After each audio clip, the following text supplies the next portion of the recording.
Hello everyone, welcome to Ken Studies. आज है 16 मई। Start करते हैं आज के एमसीक्यू क्वेश्चंस। आज का फर्स्ट क्वेश्चन है, which countries are participating in the Samudra Shakti 2023 exercise from 14 to 19 मई 2023।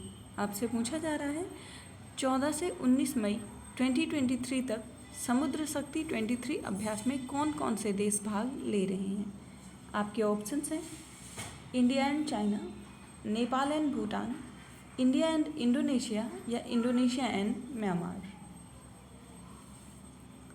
और इस क्वेश्चन में आपका करेक्ट ऑप्शन हो जाएगा ऑप्शन सी, समुद्र शक्ति युद्धाभ्यास भारत और इंडोनेशिया के मध्य होता है।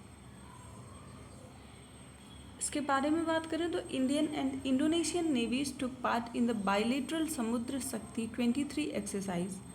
INS Kavaratti is participating in the 4th edition of India-Indonesia bilateral exercise, which is going to be held from 14th to 19th May. And an Indian Navy Dornier maritime patrol aircraft and a Chetak helicopter is participating in the exercise. This exercise will enhance interoperability, jointness and cooperation between both the navies. बढ़ते हैं next question की ओर। The 7th edition of UN Global Road Safety Week is being organized during which date? आपसे पूछा जा रहा है संयुक्त राष्ट्र वैश्विक सड़क सुरक्षा सप्ताह का 7वां संस्करण किस तारीख के बीच मनाया जा रहा है। आपके ऑप्शंस हैं 14th to 20th में, 13th to 19th में, 15th to 21st में या 14th to 22nd में। और इस क्वेश्चन में आपका करेक्ट ऑप्शन हो जाएगा ऑप्शन सी, ये 15th to 21st मई के मध्य आयोजित किया जाएगा। So the 7th edition of UN Global Road Safety Week is being observed from 15th to 21st May to raise awareness about the road safety and the importance of taking steps to prevent accidents. इस वर्ष 2023 की theme है Rethink Mobility and this week is organized by World Health Organization and the United Nations Regional Commissions, supported by governments, NGOs, business and individuals. And the Global Plan for the Decade of Action for Road Safety 2021 to 2030 reflects an ambitious target to reduce road traffic deaths and injuries by 50% by 2030. बढ़ते हैं next question की ओर। The first ministerial level meeting of the India-European Union Trade and Technology Council held in which city? आपसे पूछा जा रहा है भारत यूरोपीय संघ व्यापार और प्रौद्योगिकी परिषद की पहली मंत्री स्तरीय बैठक किस शहर में आयोजित की गई। आपके ऑप्शंस हैं न्यू दिल्ली, ब्रुसेल्स, कोपेनहेगन या मुंबई। और इस क्वेश्चन में आपका करेक्ट ऑप्शन हो जाएगा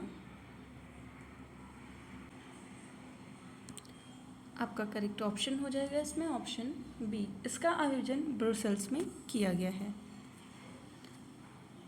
और इसका एम है to discuss ways to increase cooperation in strategic technologies, digital connectivity, clean energy, trade and investments. And the commerce minister Piyush Goyal will co chair the meeting along with External Affairs Minister S. Jaishankar and Ministry of State Electronics and Information Technology Rajeev Chandrasekhar. European Union के side से इस meeting को को chair करेंगे executive vice president Dombrovskis and Vestager. बढ़ते हैं next question की ओर। Who among the following has been appointed as the new CBI director? आपसे पूछा जा रहा है निम्नलिखित में से किन्हें CBI का नया निदेशक नियुक्त किया गया है।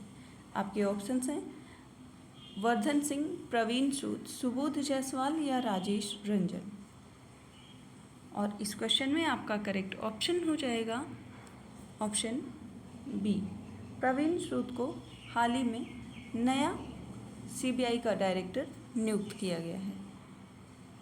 So the 1986 batch IPS officer and the current Karnataka DGP Praveen Sood was appointed as the new CBI director for a period of 2 years, and he would replace current CBI director Subodh Jaiswal, who will retire on May 25th, 2023.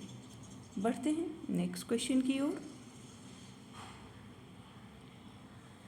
G7 is a term that is used to describe the group of 7, and which of the following statement is correct regarding G7 countries? आपसे पूछा जा रहा है G7 एक शब्द समूह है जिसका प्रयोग 7 देशों के समूह का वर्णन करने के लिए प्रयोग किया जाता है, और आपको बताना है कि इन 7 देशों के संबंध में कौन सा कथन सही है। फर्स्ट स्टेटमेंट है it comprises 46% of the GDP globally. Second, it comprises 32% of GDP based on purchasing power parity. Third, it comprises 60% of the global net wealth. आपसे सही कथन पूछा गया है और इस क्वेश्चन में आपका करेक्ट ऑप्शन हो जाएगा ऑप्शन ए। आपकी तीनों ही स्टेटमेंट यहाँ सही है। सो ग्रुप 7 की बात करें तो G7 is a term that is used to describe the group of 7, a coalition of 7 countries that have the largest and most advanced economies in the world. And the nations that are currently part of G7 includes Canada, France, Germany, Italy, Japan, United Kingdom and United States.